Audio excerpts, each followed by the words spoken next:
আপনার কাছে একটি চেক আছে, আপনি চেকের মামলা করতে চাচ্ছেন। প্রশ্ন হচ্ছে আপনি কোথায় মামলা করবেন? আপনি বাংলাদেশের যে কোনো প্রান্তে চেকের মামলাটা করতে পারবেন।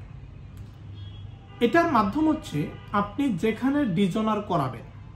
সাপোজ আপনি যদি শরীয়তপুরে ডিজনার করান, আপনাকে শরীয়তপুর কোর্টে মামলা করতে হবে। আপনি যদি চিটাগাং ডিজনার করান তাহলে সেখানে মামলাটা করতে হবে। আপনি যদি ঢাকার কোনো ব্রাঞ্চে ডিজনার করান, আপনাকে ঢাকাতে মামলা করতে হবে। অর্থাৎ আপনি চেকের মামলাটা বাংলাদেশের যে কোনো প্রান্তে করতে পারবেন। এটা নির্ভর করবে আপনার উপরে, আপনি কোথায় ডিজনার করাচ্ছেন। অনেক সময় ভুলে যেটা হয়, আপনি শরীয়তপুর ডিজনার করাচ্ছেন, মামলা করার জন্য চলে আসছেন ঢাকাতে, হবে না।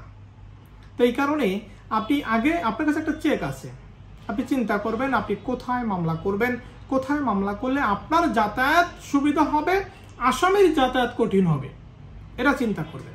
এরপরে সিলেক্ট করে আপনি সেখানে ডিজনার করাবেন এবং আপনি সেখানে মামলা করবেন।